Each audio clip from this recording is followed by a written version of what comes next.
Klik tombol berikut untuk mendapatkan update ilmu yang insya Allah bermanfaat.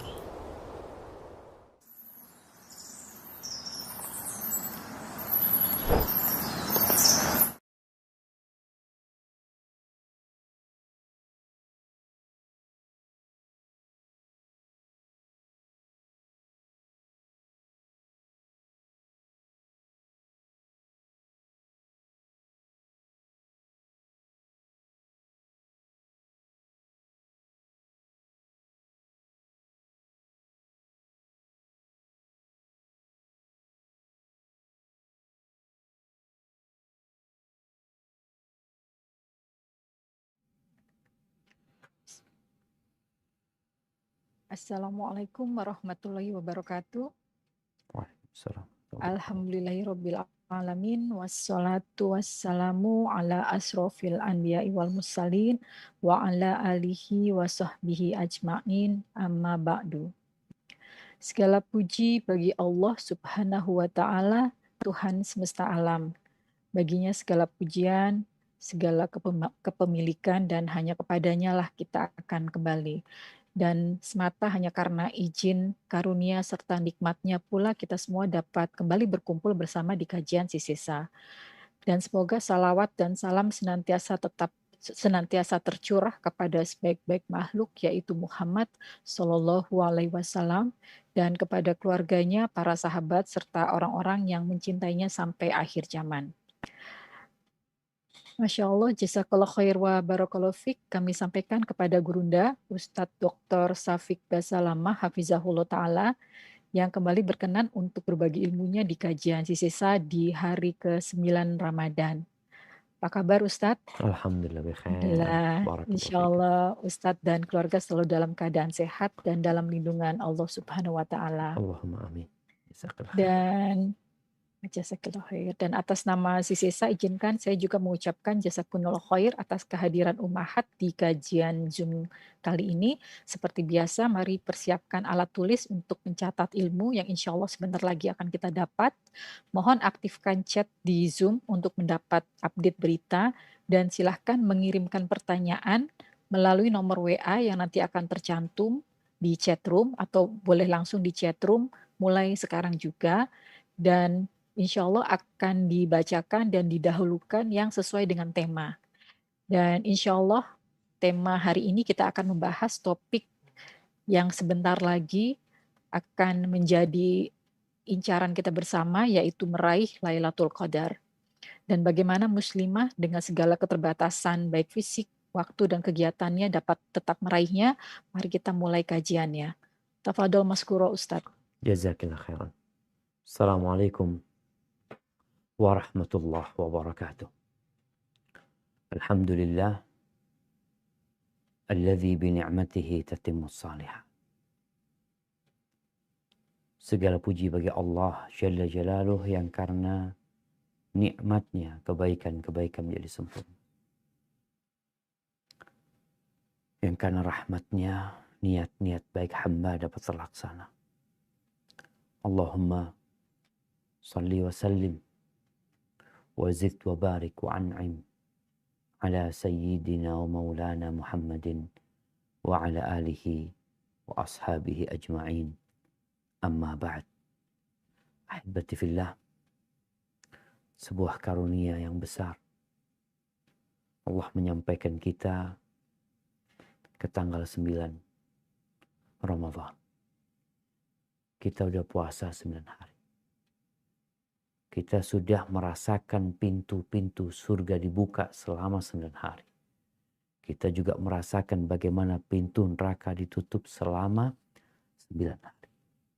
Dan kita merasakan bagaimana semangat beribadah tatkala setan-setan dibelenggu selama 9 hari. Tapi perjalanan masih panjang.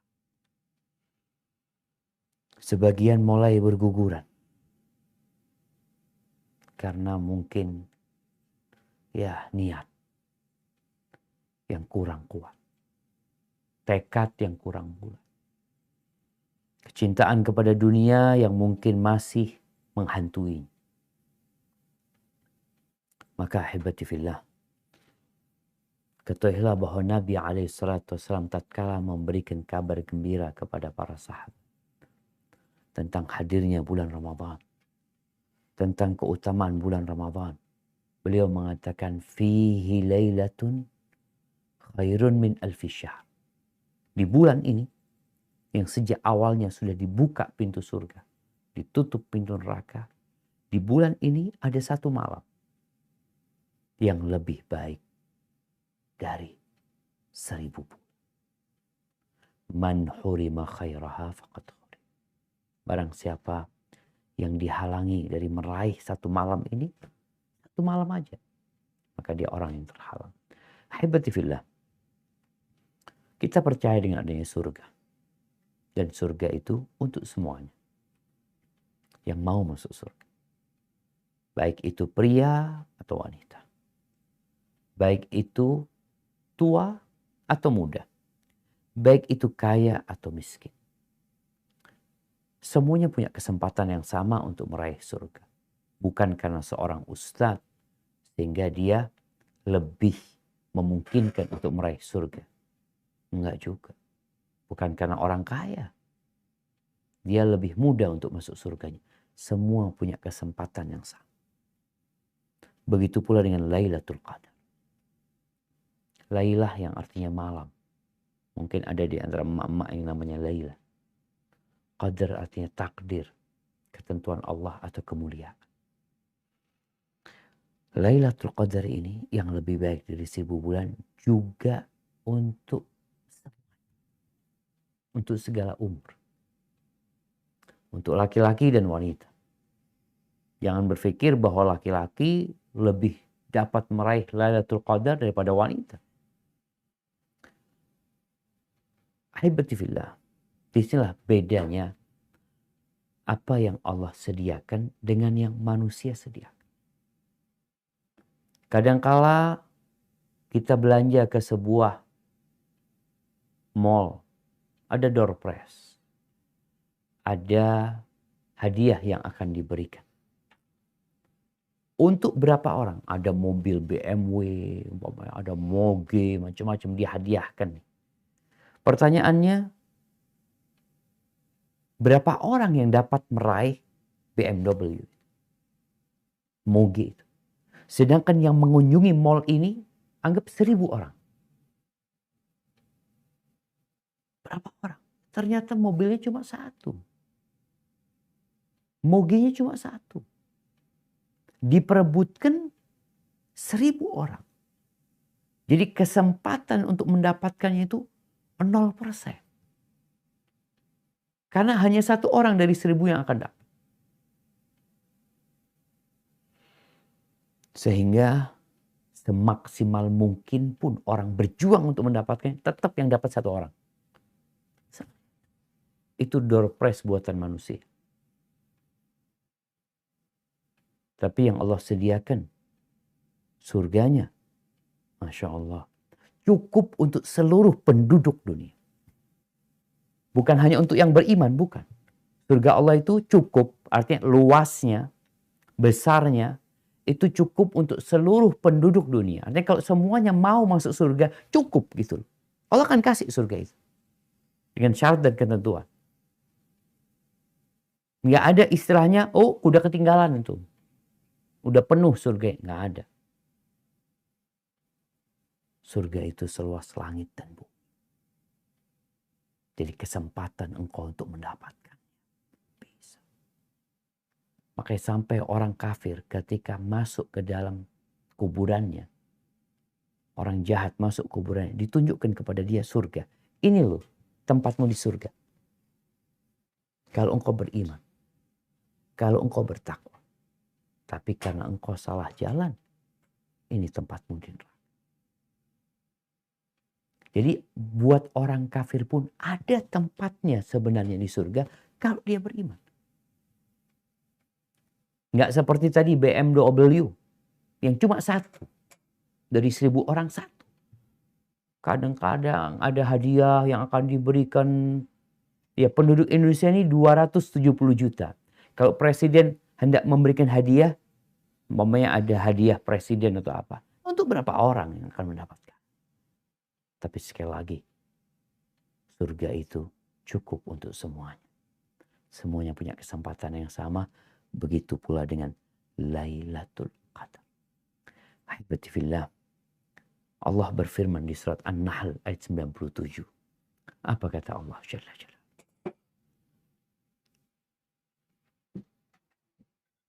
أعوذ بالله من الشيطان الرجيم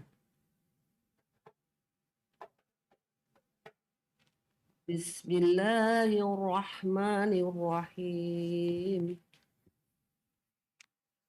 من عمل صالحا من ذكر أو أنثى وهو مؤمن فلنحيينه حياة طيبة ولنجزينهم أجرهم بأحسن ما كانوا يعملون.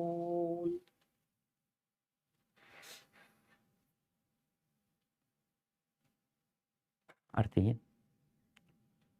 Barang siapa mengerjakan kebajikan, baik laki-laki maupun perempuan, dalam keadaan beriman, maka pasti akan kami berikan kepadanya kehidupan yang baik, dan akan kami beri balasan dengan pahala yang lebih baik dari apa yang telah mereka kerjakan. barakallahu fiik. Siapa saja, laki-laki atau pokoknya syarat dan ketentuan terpenuhi, selesai. Nggak ada istilahnya udah habis sempat. Hadiahnya udah habis. Nggak ada. Dan berkaitan dengan Lailatul Qadar ini, Allah berfirman di surat Al-Qadar ayat 1-5. Mungkin kita sering mendengarnya. Kita sering membacanya. Tapi hari ini coba kita membacanya sambil merenungkan. Nah, tafadhal. أعوذ بالله من الشيطان الرجيم بسم الله الرحمن الرحيم إنا أنزلناه في ليلة القدر وما أدراك ما ليلة القدر ليلة القدر خير من ألف شهر تنزل الملائكة والروح فيها بإذن ربهم من كل أمر Salamun hiya hatta. سلام هي حتى مطلع الفجر. Barakallahu. Sesungguhnya kami telah menurunkannya Al-Quran pada malam Qadar. Dan tahukah kamu apakah malam kemuliaan itu? Malam kemuliaan itu lebih baik daripada 1000 bulan. Pada malam itu turun para malaikat dan ruh Jibril dengan izin Tuhannya untuk mengatur semua urusan. Sejahteralah malam itu sampai terbit fajar. Barakallahu fiik. Subhanallah. Itu malam Lailatul Qadar. Dalam hadis riwayat Imam Bukhari dan Muslim, Rasulullah sallallahu alaihi wasallam mengatakan man ini siapa? Kata-kata umum siapa? Mau orang Indonesia, mau orang Afrika, mau orang Amerika. Man qama Lailatul Qadri imanan wa ihtisaban ghufira lahu ma taqaddama min dhanbi. Barang siapa yang sholat di malam Al-Qadar, imanan wahtisaban, karena beriman dan karena berharap pahala, maka akan diampuni dosa-dosa dia yang lalu. Bagaimana sekarang seorang muslimah meraih Lailatul Qadar? Ya sama aja dengan para laki-laki. Hanya dalam kondisi-kondisi tertentu yang mungkin berbeda. Secara umum sama. Gimana caranya perempuan mendapatkan surga Allah? Sama aja. Bagaimana laki-laki mencari surga. Tapi ternyata ada memang perkara-perkara yang khusus buat wanita. Seperti contohnya, sholat berjamaah di masjid. Perempuan lebih baik sholat berjamaah atau sholat sendirian di rumah. Apa yang harus dilakukan oleh seorang wanita? Ada yang harus dilakukan dan ada yang harus dihindari. Jadi kalau ada seorang perempuan datang ke dokter mau sehat, mau diet, mau badannya mau bagus. Ada yang perlu dikerjakan, ada yang perlu ditinggalkan. Untuk meraih Lailatul Qadar ini, yang pertama adalah niat. Benar mau Lailatul Qadar. Benar apa enggak? Karena banyak di antara kita yang mendengarkan kajian tentang Lailatul Qadar. Ketika ditanya, apakah engkau mau Lailatul Qadar? Ya iyalah. Kalau hanya ucapan ya iyalah tanpa tekad dan niat yang benar, bohong. Kalau benar orang setelah tahu tentang Lailatul Qadar, maka dia akan persiapan. Allah Azza wa Jal berbincang tentang orang-orang munafikin. Yang orang-orang munafik ini pandai berbicara. Pandai bersilat lidah. Bahkan Allah mensifati mereka, wa idza ra'aitahum tu'jibuka ajsamuhum wa in yaqulu tasma' liqaulihim ka'annahum khusyubun musannad. Kalau engkau melihat mereka, engkau takjub sama mereka. Dengan penampilan mereka. Kalau ngomong, Allah benar-benar dengerin omongan mereka. Jangan sampai kita termasuk di barisan mereka. Yang tatkala ditanya apakah engkau ingin dapat Lailatul Qadar? Ya Allah, iya siapa yang gak kepingin ini itu. Tapi benarkah hatimu ingin Lailatul Qadar? Itu hanya engkau yang tahu. Allah menyebut tentang orang munafik yang pandai berbicara. Kenapa mereka ketika perang kok gak berangkat? Ketika Nabi pulang dari peperangan, mereka datang minta maaf ya Rasulullah. Kita ada kesibukan ini, itu gak bisa ikut perang, gak bisa jihad, macam-macam. Nabi memaafkan mereka, tapi Allah akan menghisap mereka. Namun Allah menyebutkan bahwa ternyata mereka selama ini bohong.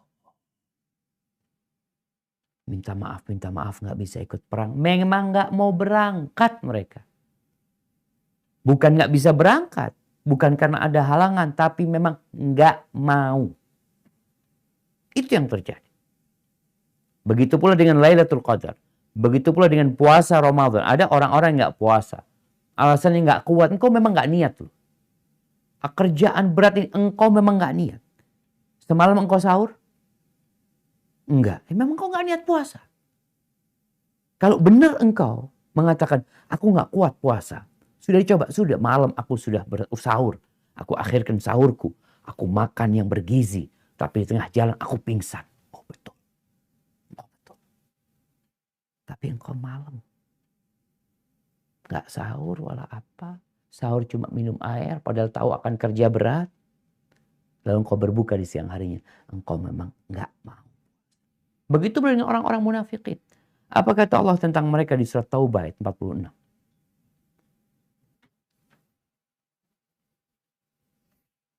A'udzu billahi minasyaitonir rajim. Walau aradul khuruja la'addu lahu uddat Lahu uddah. Walau aradul khuruja la'addu lahu uddatan walakin karihallahum bi'athahum fathabbatahum wa qila qa'udu ma'al qa'idin. Dan jika mereka mau berangkat, niscaya mereka menyiapkan persiapan untuk keberangkatan itu. Tetapi Allah tidak menyukai keberangkatan mereka, maka Dia melemahkan keinginan mereka. Dan dikatakan kepada mereka, tinggallah kamu bersama orang-orang yang tinggal. Na'udzubillah min dzalik. Jadi awalnya dari mereka yang gak mau. Lalu Allah bikin mereka lemah sekali sebagai hukuman atas apa yang ada di hati mereka. Baik, ini awal mula kita berbincang tentang bagaimana muslimah menggapai Lailatul Qadar. Niatnya benerin. Sejak kapan? Sejak sekarang. Makanya kalau dikatakan apakah kajian tentang Lailatul Qadar di tanggal 9 Ramadan ini terlalu dini, Ustaz? Enggak. Ini sebagai bentuk kita benar-benar sedang berusaha mencari Lailatul Qadar. Kita cari tahu kapan. Insya Allah semua tahu. Taharau Lailatul Qadar fil ashir awakhir min Ramadan. Suruh cari di 10 hari akhir Ramadan. Alhamdulillah. Kita udah tahu tempatnya. Waktunya juga. Tinggal apa yang harus kita lakukan. Sebagaimana tatkala kita hendak masuk Ramadan, kita berdoa mengatakan, Allahumma ballighna Ramadan. Ya Allah, sampaikan kami ke bulan Ramadan. Kita mohon kepada Allah semoga kita masuk bulan Ramadan dalam kondisi sehat walafiat. Kita bisa beribadah di bulan Ramadan ini. Melaksanakan ibadah puasa. Bangun di malam harinya. Bisa menjaga diri dari yang membatalkan puasa. Dan menghilangkan pahala puasa. Tuh, salafus soleh 6 bulan sebelum Ramadan sudah doanya Allahumma ballighna. Sekarang kita sudah sampai Ramadan. Benar engkau kepingin Lailatul Qadar? Minta sama Allah. Kita udah punya persiapan. Apa persiapannya? 10 hari terakhir. Pelan-pelan nih kita. Terus beramal soleh. Nanti 10 hari terakhir kita punya bekal yang cukup untuk berlari kencang. Mencari malam yang lebih baik dari 1000 bulan. Tentunya dengan memohon kepada Allah doa. Mulai sisipkan doa. Memohon supaya kita dikasih Lailatul Qadar. Bisa ibadah di malam.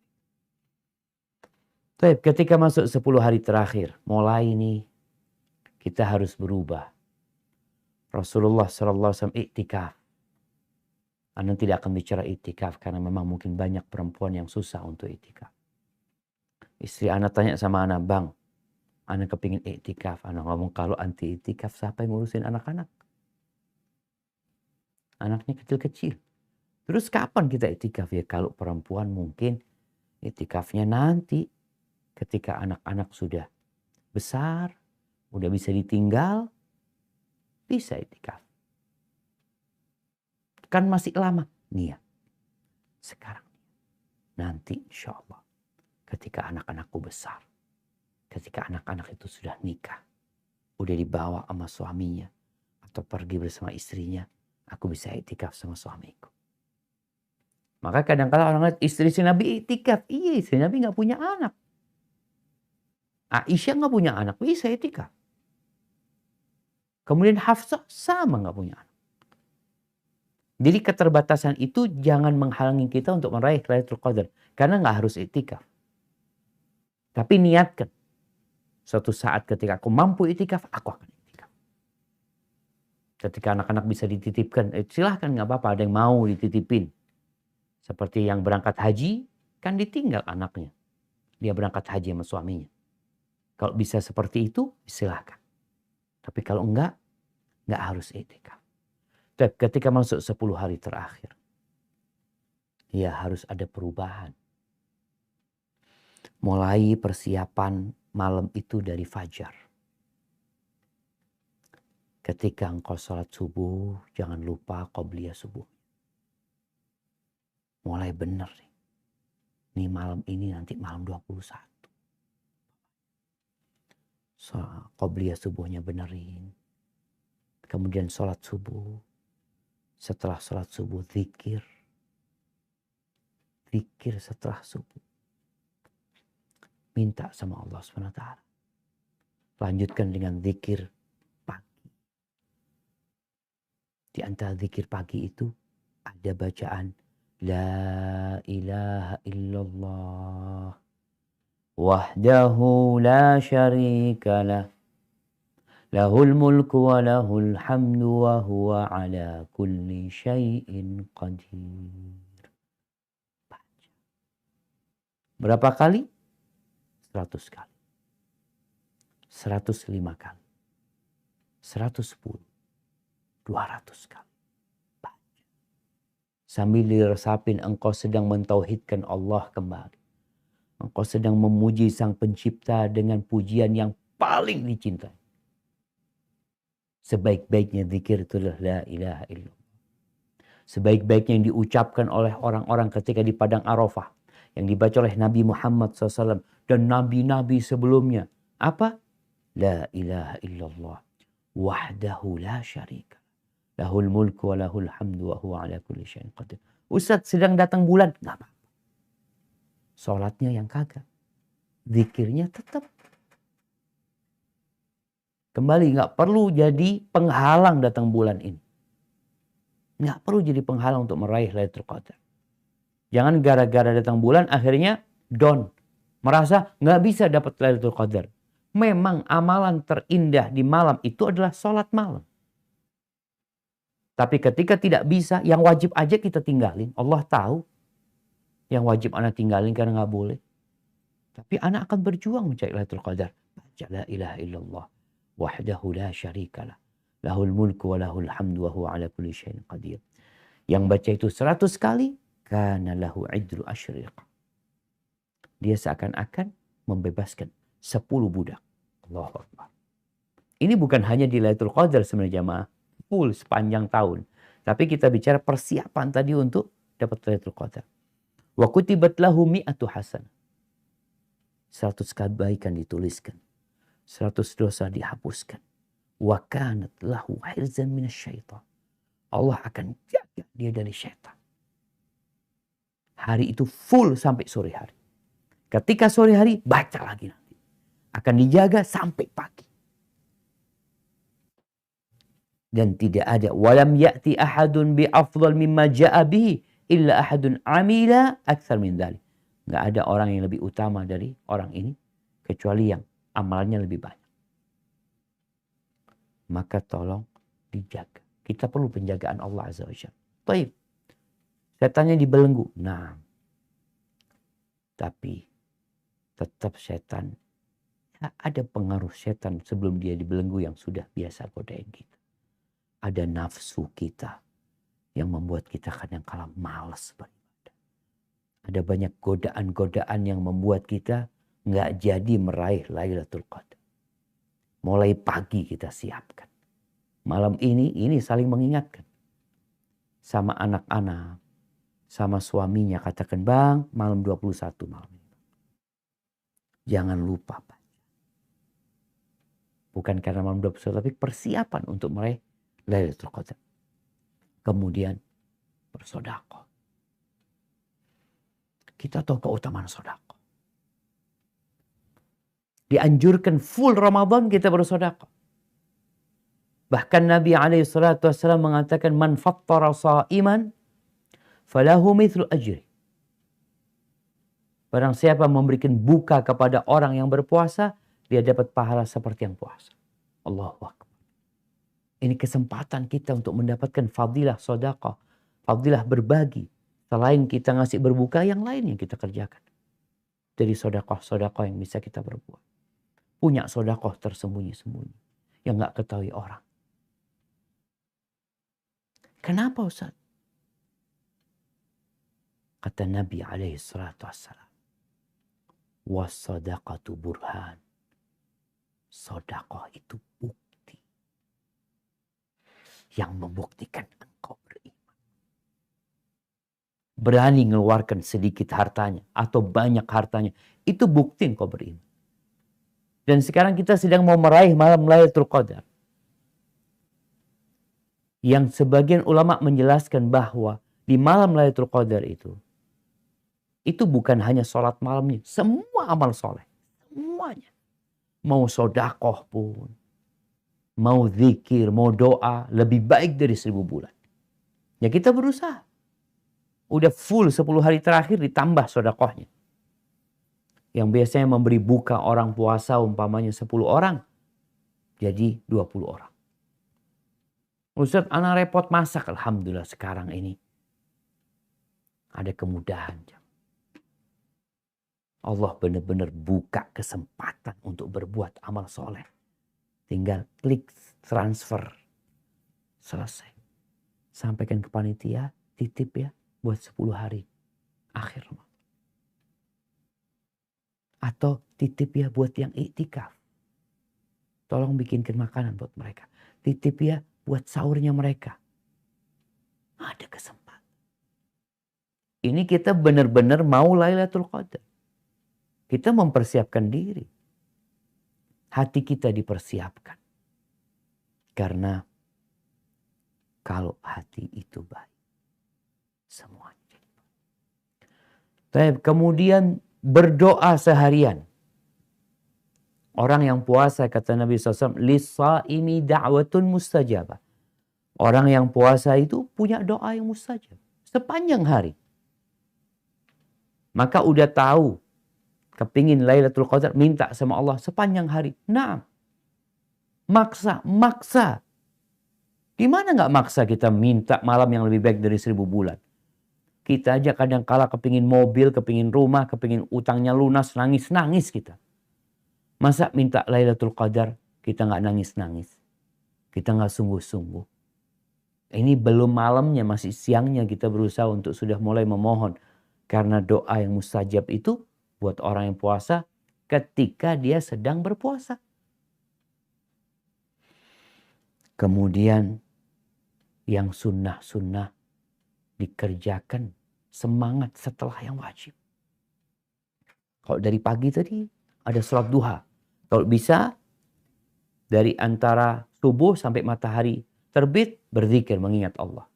Yang biasanya pulang ke rumah, yang di masjid umpamanya nggak pulang. Yang biasanya di rumah sibuk ngurusin macam-macam, tidur nggak tidur. Habis subuh duduk zikir. Ustaz yang nggak sholat ya duduk berzikir juga. Nggak ada masalah dia zikir pagi dan petang. Yang perempuan sholat di rumah nggak di masjid subuhnya zikir sampai matahari terbit. Setelah itu sholat duha yang sedang sholat. Ustaz yang nggak sholat duha istighfar. Dia bisa membaca doa yang setelah sholat duha. Membaca Rabbighfirli wa tub alayya innaka antat tawwabur rahim 100 kali. Engkau udah gak bisa sholat duha, gak doa lagi. Yang bisa sholat duha, yang biasa 2 rakaat tambah 4 rakaat. Yang biasa 4 tambah 8 rakaat. Yang biasa 8 tambah 16 rakaat. Kenapa? Bener loh.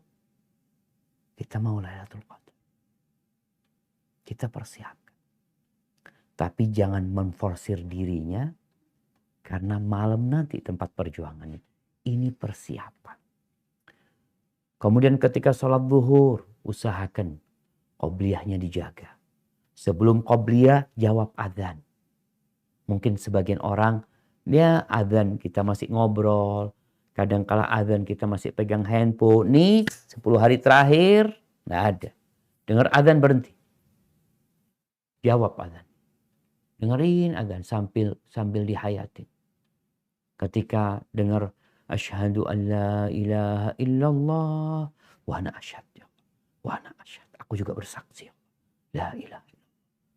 Selesai itu kita mengatakan raditu billahi rabba wa bil islami dina wa bi Muhammadin sallallahu alaihi wasallam nabiyya wa rasul. Selesai adzan kita selawat. Kita baca doa Allahumma rabba hadhihi ad-da'wati at-tamma was-salatil qa'imah ati Muhammadanil wasilatul fadilah wab'athu maqaman mahmudan alladhi wa'adtah. Ustaz, tapi ana datang bulan. Nggak ada urusan datang bulan, nggak. Bukan sholatnya, jawab adzannya. Sehingga menunjukkan engkau benar-benar berharap sama Allah. Yang sholat, jangan lupa. Sholatnya tambah sholat sunnah setelah wudhu. Tambah sholat qobliyahnya. Kemudian setelah itu baru sholat zuhur. Setelah sholat zuhur usahakan sholat ba'diyah. Setelah itu tidur. Tidur ini bisa sebelum zuhurnya. Bisa setelah zuhur. Persiapan berbuka ya Allah. Emak-emak ini. Kadang-kala ini kalau kita bicara ada banyak yang menghalangi emak-emak untuk dapat Lailatul Qadar. Bukan karena alasan datang bulan, tapi persiapan Idul Fitri. Persiapan untuk berbuka. Persiapan untuk sahur. Persiapan, ya. Tapi jangan sampai menghalangimu dari meraih Lailatul Qadar. Walhamdulillah sekarang ya, bagi orang-orang yang mampu, punya kulkas. Ada kulkas di rumahnya, ada microwave di rumahnya, dia tinggal frozen, masukkan microwave, selesai. Apalagi kalau kita mau bukanya 10 hari terakhir, Anda mau buka sudah nggak repot-repot kurma. Sehingga istirahat, perlu istirahat. Perlu tidur yang cukup di siang hari. Untuk menghidupkan malam. Masuk waktu asar, alhamdulillah. Sama seperti zuhur tadi. Ada jawab adzan. Ada qobliyah. Ada, walaupun bukan qobliyah yang muakkadah ya. Setelah sholat asar, jangan lupa berzikir. Setelah berzikir full, zikir petang. Mulai. Untuk urusan berbuka, udah jangan terlalu dipikirkan. 10 hari terakhir beda sama 10 pertama. Beda sama 10 pertengahan. Bukan malah 10 hari terakhir makannya lebih enak-enak. Enggak. Makannya lebih bergizi. Enggak masalah. Karena untuk kekuatan. Doa sebelum berbuka. Kemudian ketika berbuka, jangan memenuhi perut. Engkau lihat malam ini aku akan berjuang. Nabi SAW tidak pernah memenuhi perut. Beliau cukup memakan akalat yukim Nabi Hasul. Beberapa suap makanan yang membuat punggungnya tegak. Yang membuat punggungnya tegak. Tapi karena malam Lailatul Qadar mungkin kita perlu vitamin. Kita perlu yang membuat kita bisa segar. Sampai kalau perlu mandi-mandi. Bagaimana para salafus shol di malam 10 hari terakhir mereka benar-benar memaksa dirinya untuk semangat. Orang tuh kadang-kadang males ya. Dia capekin. Tapi ketika mandi, dia jadi segar. Kalau perlu mandi. Tapi yang jelas ketika berbuka sudah disiapkan. Aku mau berbuka apa malam ini? Oh, aku perlu minuman ini. Ini minuman yang Masya Allah ya. Yang membuat kita semakin segar. Ada vitamin kayak atau apa. Atau perlu pakai doping. Suntik. Artinya sesuatu yang boleh, yang memang memotivasi kita untuk beribadah. Setelah persiapan tadi itu. Kemudian setelah makannya cukup, ya jangan lupa tadi jawab adzan. Kemudian setelah adzan kita sholat, berbuka, kemudian sholat. Jangan lupa ba'diyah maghribnya. Kemudian antara maghrib dan isya, sudah bicara dunia mulai dipisahkan kita. Handphone kita ma'assalamah. Kalau bisa emak-emak kasih kabar. Mulai hari ini puasa lihat statusnya orang. Puasa. Jangan sibuk lihat statusnya orang. Pas malam 10 hari terakhir, sampaikan afwan off WA-nya. Yang memang penting telepon anak. Mohon maaf. Kenapa? Ana mau cari Lailatul Qadar. Yang lebih baik dari 1000 bulan. Perlu berjuang. Udah gak itikaf. Kalau itikaf di masjid mungkin kita bisa selesai. Handphone tinggal di rumahnya semuanya afwan. Masuk masjid dan orang sekarang. Kalau gak pegang handphone. Itu kayak orang kebingungan. Bingung. Tapi kalau dipersiapkan. Baik. Menuju salat isya. Sama. Usahakan lebih maksimal lagi. Bagi yang memang berangkat tarawih ke masjid. Berangkat. Kalau enggak silakan di rumah ibu-ibu. Di rumah. Gak apa-apa. Dia persiapkan. Dengar adzan. Langsung mulai. Ambil wudhu ini. Jawab adzannya. Kemudian sholat. Pakai sholat wudhu. Atau sholat di antara adzan dan qomat. Silahkan kau sholat.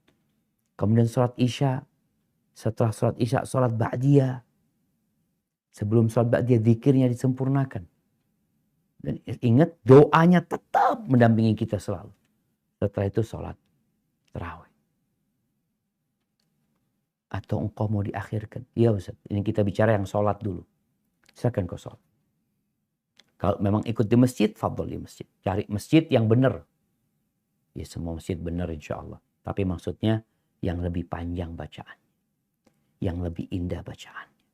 yang lebih semangat dan tumakninah untuk ibadah di sana. Di tempat itu. Setelah itu, kalau memang niat mau sholat tahajud, jangan ditutup witir. Atau kalau mau ikut witir sama imam, nanti sholatnya gak pakai witir lagi. Pulang. Capek, istirahat. Tapi jangan lama-lama. Jangan di atas diranjang. Kasurnya, jangan. Karena kondisi itu membuat kita, orang itu, Ana masih ingat ada seorang guru dulu di pondok, dia cerita waktu dia mondok awal zaman dulu, zaman setelah kemerdekaan. Dia itu sama bapaknya dikasih beras sama kelapa. Sama kelapa. Dikasih. Dia tanya, buat apa kelapanya ayah? Buat bantalmu kalau tidur. Iya. Jadi kalau goyang dikit jatuh kepalanya. Bangun dia. Bang. Artinya kita perlu mengkondisikan kalau memang mau istirahat. Ingat tujuannya niat benar ya. Mau bangun sholat tahajud nanti. Tapi perlu istirahat. Takut nanti ya kecapean sholat malam. Kalau perlu istirahat, istirahat. Tapi kalau nggak ngantuk jangan ditidur-tidurkan. Akhirnya nggak tidur, nggak beramal soleh. Kalau memang nggak ngantuk, aku belum ngantuk, udah ngaji, berzikir. Bagi perempuan datang bulan, jangan menyentuh mushaf, tapi silahkan kau ngaji, berzikir. Apa zikirnya? Apa saja. Doa jangan berhenti. Khususnya Allahumma innaka afuun tuhibbul afwa fa'fu anni. Sholatnya yang sholat bisa pakai mushaf yang besar dibuka, taruh depannya. Usahakan di malam itu benar-benar engkau memaksimalkan. Kalau umpamanya malam biasa engkau baca 2 halaman, malam Lailatul Qadar engkau baca 1 juz 1 rakaat. Minta. Karena Nabi SAW ketika masuk 10 hari terakhir, apa kata istrinya Aisyah radhiyallahu taala anha? Syaddal mi'zar. Sarungnya, tali sarungnya dikencangkan. Wa ahya lailahu. Malamnya dibangunkan. Artinya tidurnya sedikit. Kemudian wa ayqadha ahla, keluarganya dibangunkan. Khususnya di sepertiga malam akhir dibangunkan yang bisa dibangunkan. Wajar. Jadi semangatnya berbeda dengan yang sebelumnya. Kemudian ketika engkau sahur, sahurnya waktunya berkah. Berkah sahur itu. Sahurnya berkah, waktunya berkah. Di penghujung sebelum subuh engkau istighfar. Setelah minta sama Allah ya, berjuang. Karena jangan sampai engkau ujub. Merasa, saya dapat Lailatul Qadar, aku nggak tidur, aku berzikir ini. Istighfar. Allah mengatakan tentang penghuni surga itu, wabil ashari hum yastaghfirun. Dan di waktu sahur mereka istighfar. Istighfar. Kemudian nanti subuhnya lanjut seperti kemarinnya. Terus berusaha jemaah. Tapi yang jelas di malam yang ganjil kita lebih semangat lagi daripada di malam yang genap ya. Kemudian jangan lupa yang mungkin punya kesalahan. Bertobat kepada Allah ya. Karena memang ya kita takut. Ramadan selesai. Lailatul Qadar nggak dapat, dosa kita nggak diampuni. Ada dosa-dosa yang kita perlu bertobat kepada Allah. Hadza wallahu a'lam bissawab. Itu yang bisa Anda sampaikan pada kesempatan kali ini. Mungkin kita masuk ke sesi tanya jawab. Barakallahu fiik. Nah. Alhamdulillah, jazakallah khair wa barakallahu fiik Ustadz untuk paparannya. Dan alhamdulillah sudah beberapa pertanyaan terkait topik hari ini.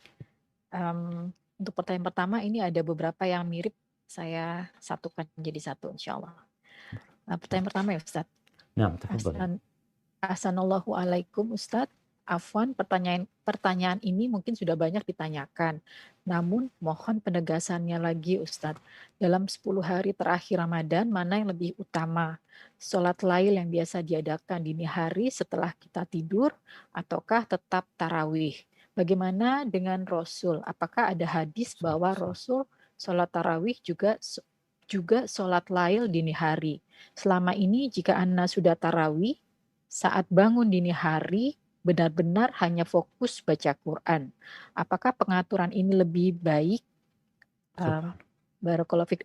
Ada satu lagi mungkin Ustadz Nah, yang juga terkait, apakah boleh meminum obat anti datang bulan selama 10 hari terakhir itu juga? Masya Allah. Barakallahu fiik, Ustadz. Barakallahu fiik. Masya Allah. Nah, ahibati fillah. Kalau bicara sholat malam, maka sholat malam itu diutamakan di akhir malam. Di masa Umar bin Khattab radhiyallahu anhu, Umar itu mengumpulkan orang-orang sholat tidak di akhir malam, tapi di awal malam. Maka tatkala orang-orang pada sholat, Umar mengatakan, yang sekarang sedang tidak melaksanakan, yang melaksanakan nanti akhir malam, itu lebih baik. Jadi yang melaksanakan akhir malam itu lebih baik sebenarnya.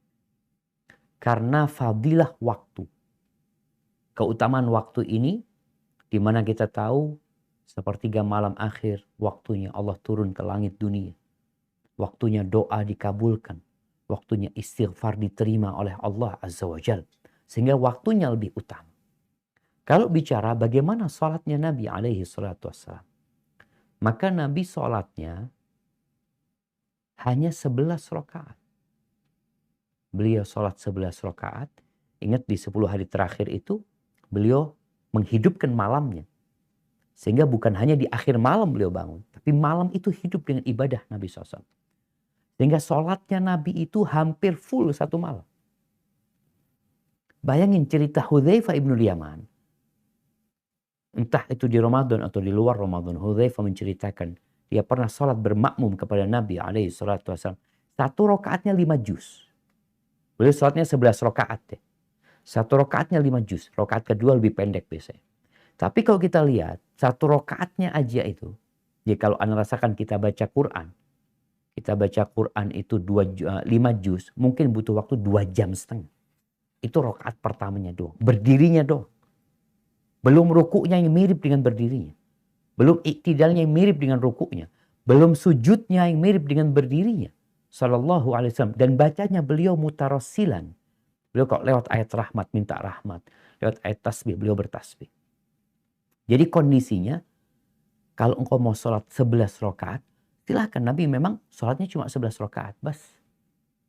Tapi itu sampai hampir sahur. Sholat.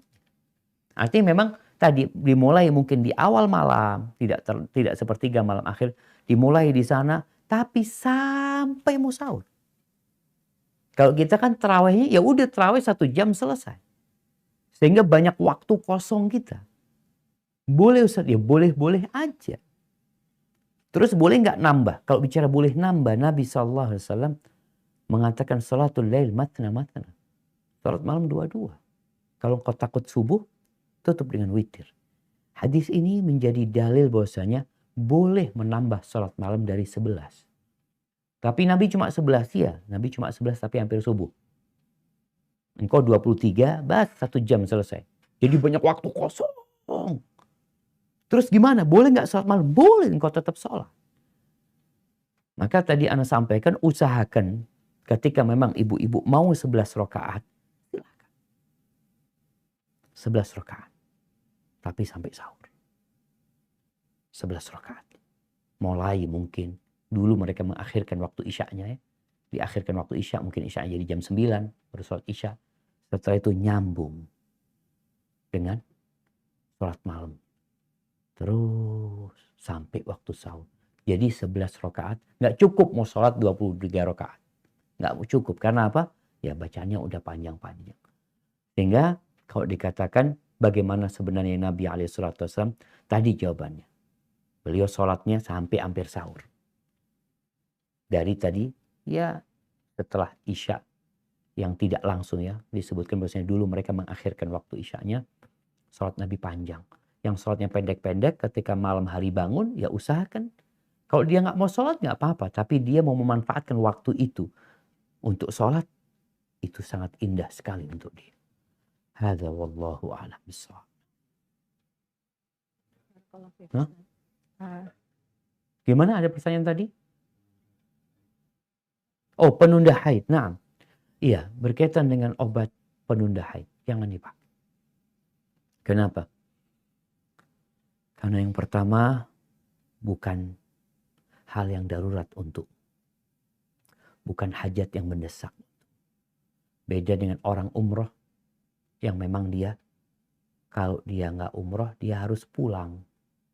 Dan dia sulit untuk balik lagi.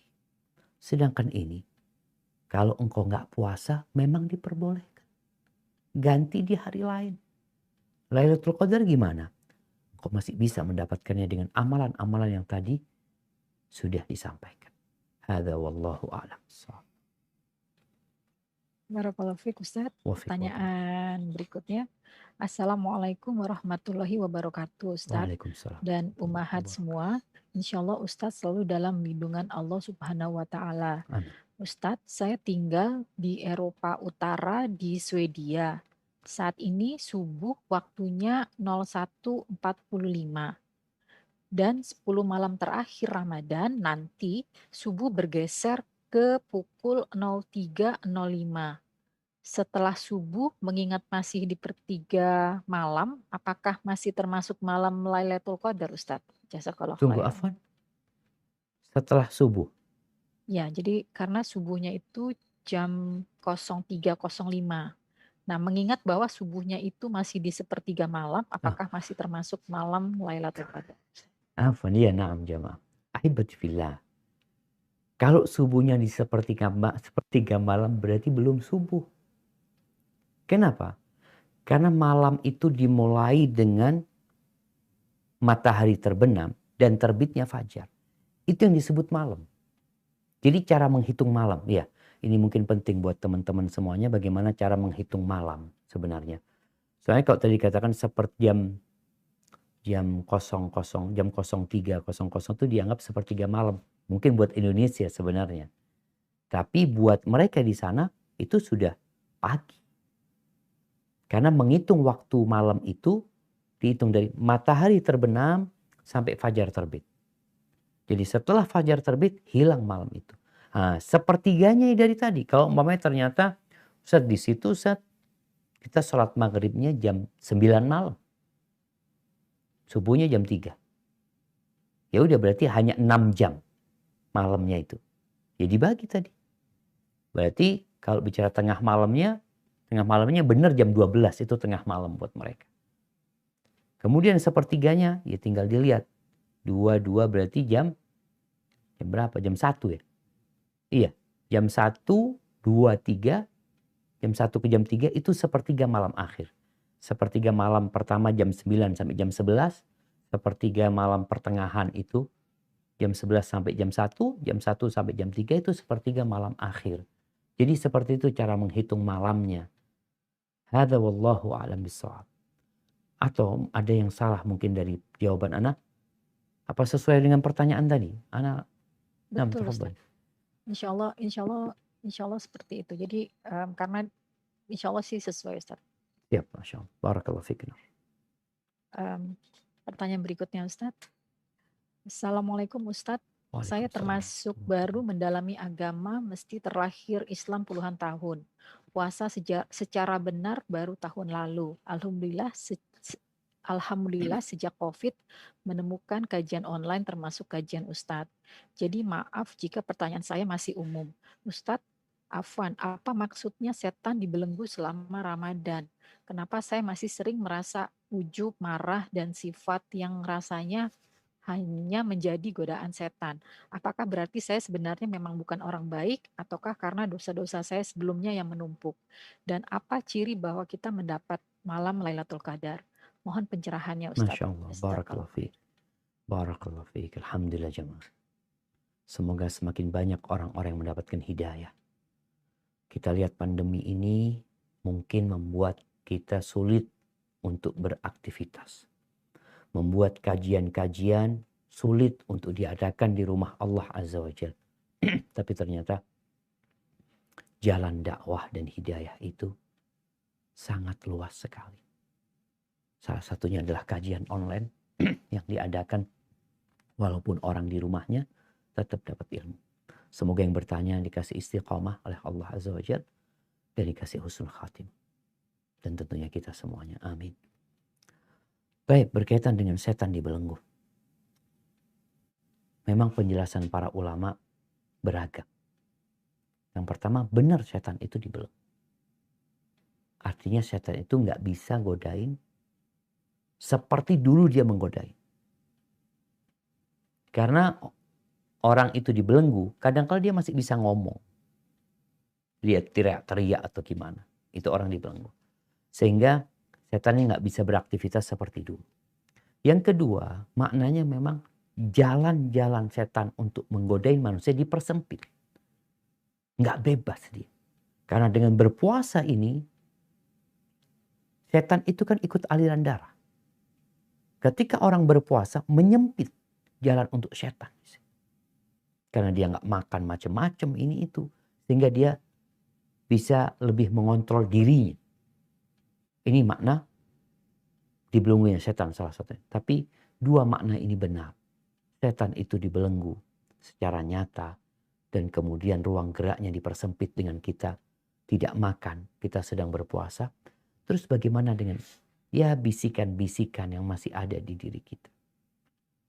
Perasaan-perasaan. Ahibatifillah.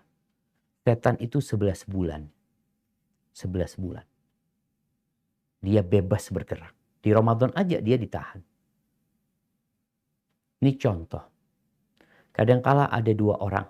Yang satu jahat. Yang satu dipengaruhi sama yang jahat ini. Kemudian yang jahat dipenjara. Apakah yang satu akan jadi orang baik? Insya Allah. Tapi kadangkala pengaruh fulan ini yang sudah berbulan-bulan mempengaruhi dia. Ketika dia sudah dipenjara, dianya yang mungkin sudah terbiasa dengan dosa-dosa itu. Maka kesempatan ini untuk tidak lagi sibuk, ini gara-gara setan. Kenapa? Ini gara-gara diriku sendiri. Engkau memang berarti kurang baik. Tadi bicara ujub ini itu. Di sini di Ramadan ditempa jiwa kita. Kita semakin tahu siapa kita. Dalam kondisi setan dibelenggu ternyata kita masih terus berbuat dosa. Na'udzubillah min dzalik. Maka kesempatan buat kita di bulan Ramadan untuk beristighfar, bertobat kepada Allah.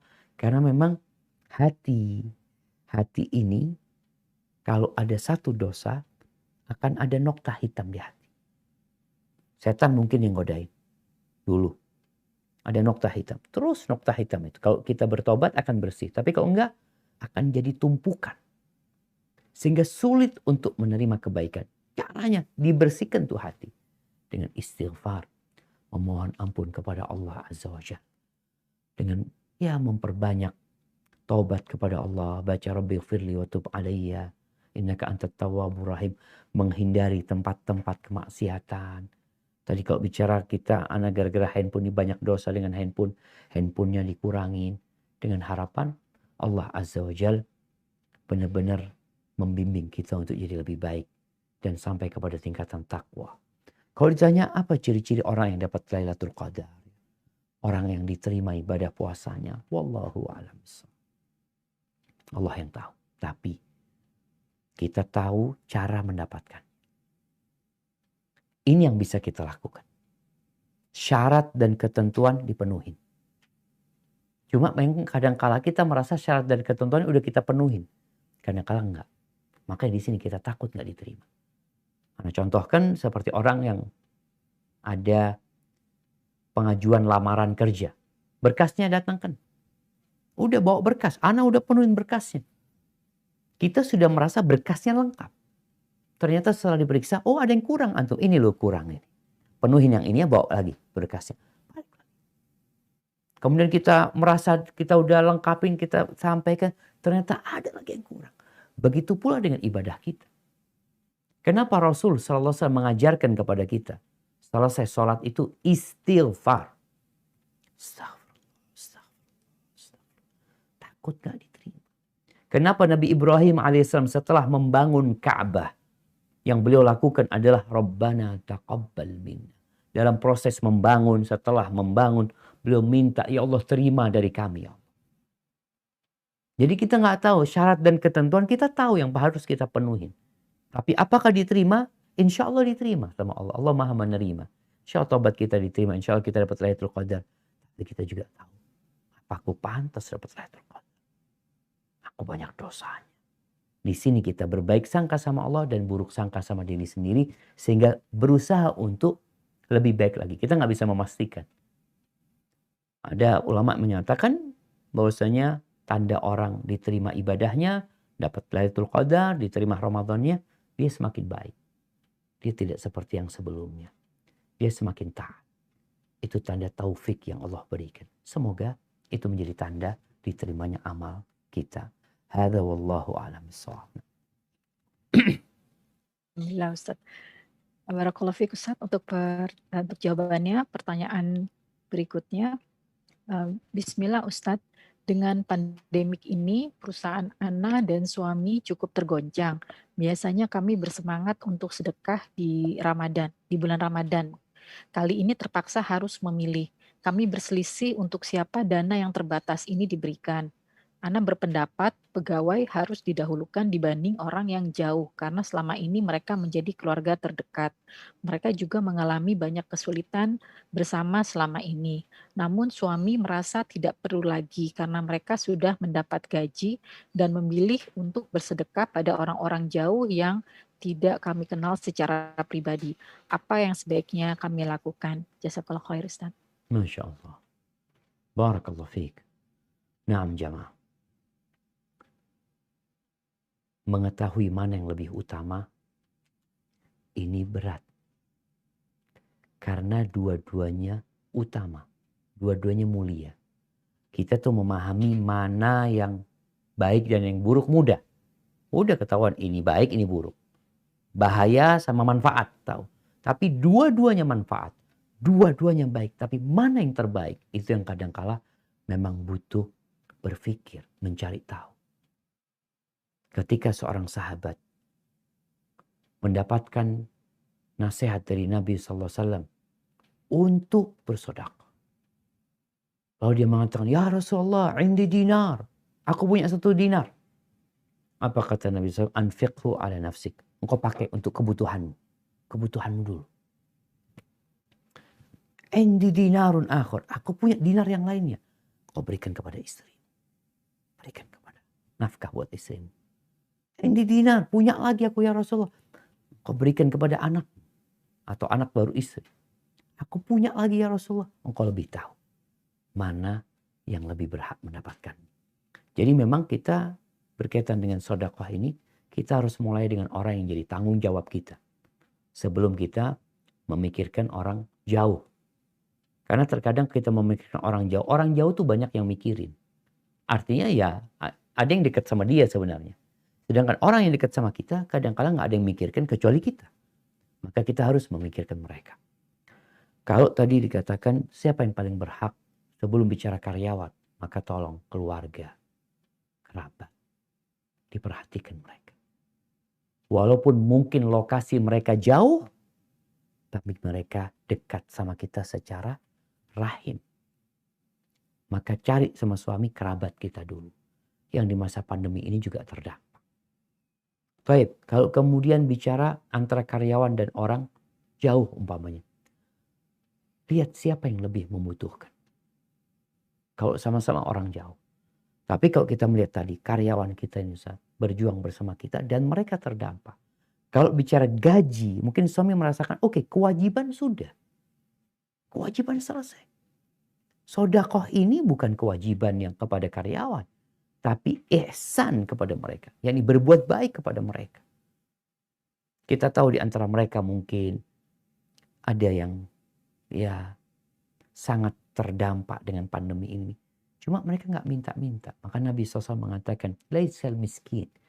Orang miskin itu bukan yang minta sana minta sini dikasih satu. Mungkin kasih 1.000, 2.000 kalau uang sini kemudian dia menerima. Tapi ada orang miskin. Yang nggak ada yang tahu dia itu miskin. Tapi dia perlu dibantu. Dia nggak minta-minta. Tapi kita tahu kondisi dia. Maka ini yang perlu diperhatikan. Kalau orang yang minta-minta selesai, dia sudah menampakkan dirinya. Tapi ada orang yang tidak minta-minta, maka kita perlu perhatikan mereka. Jadi kiranya seperti itu, mana yang lebih utama, yang lebih membutuhkan, yang kita kenal sama mereka. Kalau mau dikasih yang jauh, mungkin suami tetap ingin ngasih yang jauh. Oke lah dibagi. Sebagian kasih yang jauh. Mungkin sang suami kepingin punya sodakoh yang tersembunyi. Yang tidak ada yang nggak tahu. Sampai orang yang dikasih nggak tahu sampai. Mungkin seperti itu sebagian. Sebagian diberikan kepada. Tapi jangan lupa sama kerabat kita dulu ya. Hadza wallahu a'lam bissawab. Barakallahu fiik Ustaz. Ini adalah pertanyaan terakhir, insya Allah. Mungkin bisa Bismillah. 2 pertanyaan lagi. Oh, masih bisa 2. Alhamdulillah. Insya Allah. Ya, baik Ustaz. Pertanyaannya pertama, Bismillah, Ustadz mohon bantuannya. Bagaimana caranya emak-emak, maksudnya para ibu, mengajak anak-anak ibadah dan mengaji, terutama selama Ramadan ini, tapi tanpa perlu marah-marah terhadap anak-anak. Barakallahu fiik Ustaz. Naam, jamaah rahimakumullah. Anak-anak itu ujian buat emak-emaknya. Allah Azza wa Jalla mengatakan, wa'mur ahlaka bis salati wastabir 'alaiha. Suruh keluargamu salat dan sabar. Sabar. Makanya emak-emak memang ya di rumah ana juga kadang-kala ada suara yang keras-keras ya, ada ngomong emaknya anak-anak ya. Lagi marah sama anak-anaknya dalam urusan ibadah. Urusan sholat kadang-kala udah disuruh sholat masih ya, main ini, main itu, suruh lagi masih ini itu. Maka perlu bersabar. Bagaimana caranya supaya nggak marah-marah? Gandeng tangan mereka. Jangan teriaki mereka. Kita ini sering neriaki anak-anak. Fulan. Tapi engkau datengin dia. Ketika dia sibuk dengan handphonenya, ngomong, nak, sini handphonenya dulu nak. Yuk ngaji sama ibu. Bawa. Ketika dia lihat sama kegiatannya, nak nanti yuk bismillah berangkat. Bawa dia. Sehingga anak ini merasa, ini benar-benar ibuku gitu. Yang sedang ingin kebaikan buat aku. Tapi kalau marah-marah, anak-anak tuh sampai malas sama ibunya sendiri. Dia akan mengatakan, ya Allah, mama ini kayak gini ya, itu macam-macam. Maka perlu. Dan juga minta tolong sama Allah. Kadang-kadang kita tahu anak-anak berat nih, anak fulan, ya Allah berat nih fulan. Engkau bisa minta, engkau angkat tanganmu sebelum engkau nyuruh dia. Minta, ya Allah bantulah hamba, ya Allah berikan hidayah kepada anak hamba, ya Allah. Apalagi di bulan Ramadan nih, minta sama Allah. Kita tuh diperintahkan untuk minta kepada Allah dalam segala kondisi. Jangan engkau berpikir dengan teriakanmu yang keras, anak-anak akan dengar. Mungkin anak-anak tuh di awal aja, tapi lama-kelamaan biasa dengar teriakan emaknya. Udah memang kayak gini emaknya, sampai kadang-kadang tetangganya tanya, emakmu ngapain tadi? Teriak-teriak, iya aku tadi. Maka jangan, emak-emak tolong berusaha mulai saat ini, kalau mau ngasih tahu anaknya, ngajak anaknya, diambil tangan anak. Yuk nak, bismillah. Sambil berdoa memohon kepada Allah ya. Semoga Allah memberikan hidayah kepada kita semua. Nah, Jazakallah khair Ustaz. Pertanyaan mungkin yang terakhir, ini juga ada beberapa yang sama Ustaz. Nah. Bismillah Ustaz, mengenai niat puasa. Insya Allah rasanya saya berusaha benar-benar berharap ampunan dan pahala Allah. Namun kadang terselip juga meski sedikit Ustadz, niat untuk mempergunakan kesempatan dengan mencari kesehatan dan diet dengan mengatur makanan.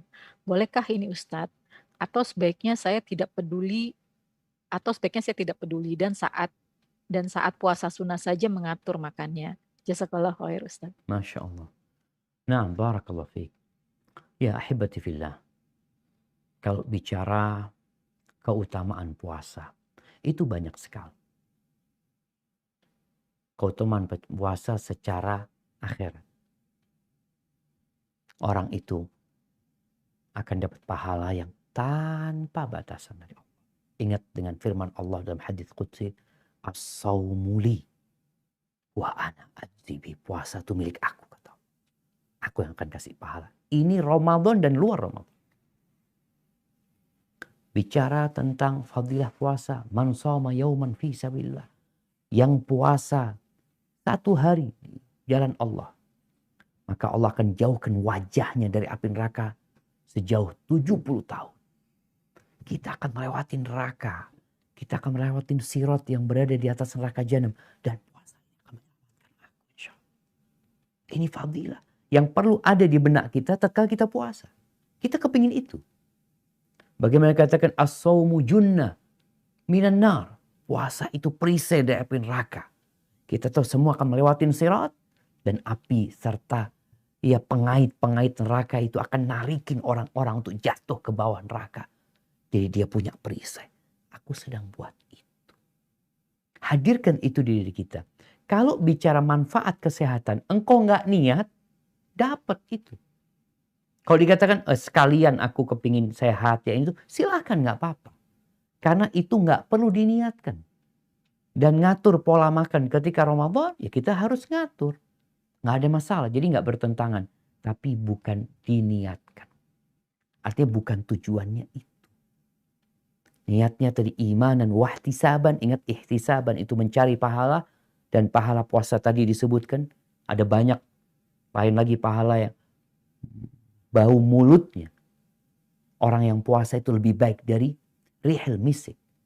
Bagaimana orang puasa punya kebahagiaan tatkala berbuka, tatkala berjumpa dengan Allah Azza wa Jalla. Itu yang jadi kita niatkan. Imanan wahtisaban. Bicara kesehatan, ikut walaupun kau nggak niat. Kalau sekalian ngatur makan, silahkan, nggak ada masalah kau atur makan. Karena itu sebenarnya sesuatu yang ikut ya, walaupun tidak diniatkan, insya Allah ikut. Jadi ibu-ibu nggak usah takut gitu. Bicara sehat, bicara diet, puasa ini, itu akan dia dapatkan tanpa dia niatkan. Adapun berkaitan dengan mengatur makanan, sangat penting seperti tadi yang kita sebutkan, Nabi SAW tidak pernah memenuhi perutnya. Beliau mengatur makan. Kita juga perlu mengatur makan kita. Hadza wallahu a'lam bishawab. Kurang lebihnya mohon maaf jemaah. Semoga Allah Jalla Jalaluh memberikan kepada kita Lailatul Qadar. Kita bisa bangun di dalamnya, kita bisa beribadah di dalamnya dan diampuni dosa-dosa kita. Kurang lebihnya mohon maaf. Yang benar dari Allah, yang salah dari diri ana pribadi. Subhanakallahumma bihamdika asyhadu an la ilaha illa anta astaghfiruka wa atubu ilaik. Anda kembalikan ke pembawa acara. Jazakillah khairan. Alhamdulillahirrabbilalamin. Masya Allah, sekali lagi jazakallah khair wa barakallahu fiik Ustadz untuk waktu dan ilmu yang telah diberikan pada kami.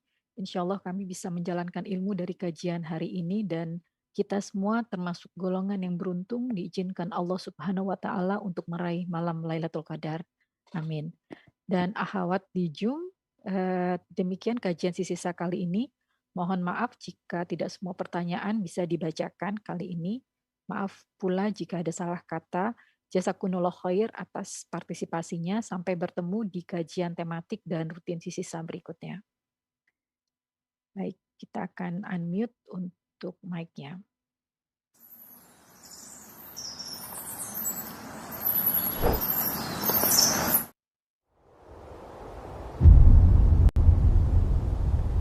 Klik tombol berikut untuk mendapatkan update ilmu yang insya Allah bermanfaat.